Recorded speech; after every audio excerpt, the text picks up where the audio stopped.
She'll just stand there and stare? Always has. As soon as we go on the racetrack at Churchill, she stops and she stands there for about 15 minutes. And then I'll back her up to wherever Buff tells me to back her up. And she'll stand there forever. And then she'll jog off, she'll gallop.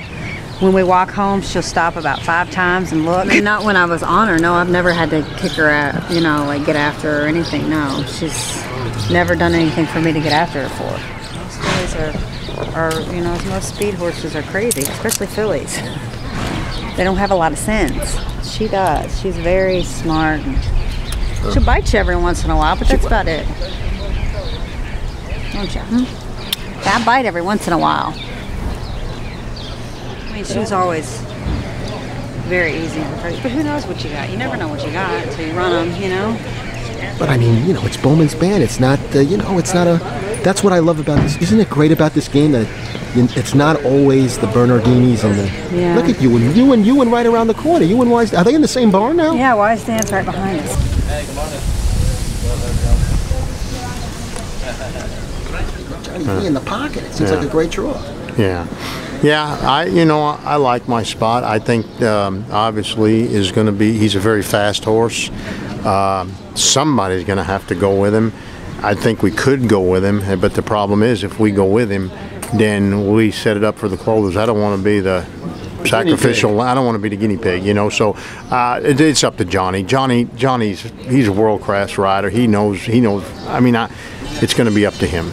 You can't go within any predetermined plan, because when the gates open, that's what you've got to do. You know, you got to trust your rider. You know, that's, you know, Charlie. You ride Johnny or Julian. You know, you've got to let the jockeys run. You can make all the plans in the world, and the horse stumbles leaving a gate or he gets shut off, then the whole plan changes anyway. You got to just, like Ian said, the right thing. You trust your rider. Wise Dan, Successful Dan, Whitney. Who wins? Wise Dan, Successful Dan, Whitney. Successful Dan. Get out of here! He's a mile and 1/8. He should have won the Clark. Oh, I know. On the dirt, I had both of them at Saratoga.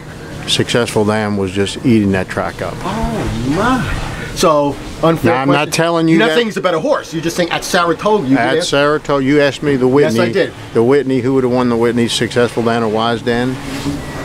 Successful Dan would have won the Whitney. He asked me, Successful Dan or Wise Dan in the Whitney, who would win? I said Successful Dan, unequivocally on the dirt.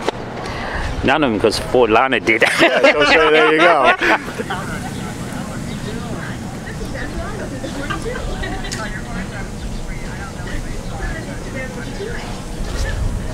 It is a tough race to handicap. I looked at the program, I looked at the farm, and it's just as tough as can be. It's a great race. I think, personally, it's probably tougher than the Classic. And it's so tough, but if I've got to pick one, it's going to be Austin Feather. She's won her 10 races by a combined 50 lengths. But we're all winners for all the good fillies and mares that have shown up in this race. We've got 2 juvenile filly champions. We've got Royal Delta, a Breeders' Cup Ladies Classic winner already. We've got Questing, who was so brilliant over the summer. We've got a race we're going to talk about for many years to come. Well, you know, I like Royal Delta for a lot of reasons. Obviously, Mike Smith, my go-to guy, right? The filly's been great all year long. Empire Maker, you know, I have a very close relationship with Andy Frankel and Empire Maker, so there's so many reasons to like Royal Delta. My Miss Aurelia's work here was absolute poetry in motion, and whoever Doug's going to go for, I'll double my bet on My Miss Aurelia. But on the blind, because I haven't done a lot of homework, so I don't want to mislead anybody who might watch this. I'm going to go with Bruno. My Miss Aurelia gets it done. I see you, Google. You're hanging with your homie, huh? Huh?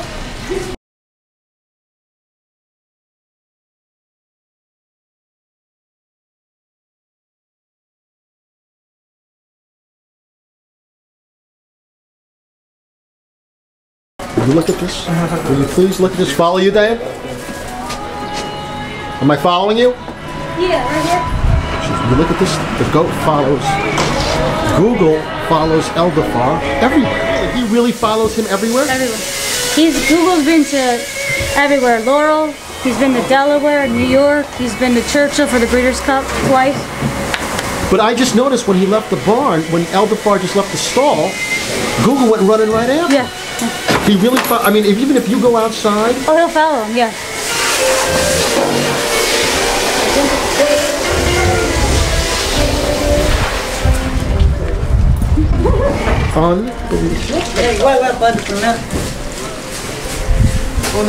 He went to go run one day, and we loaded Eldoffer. He was screaming.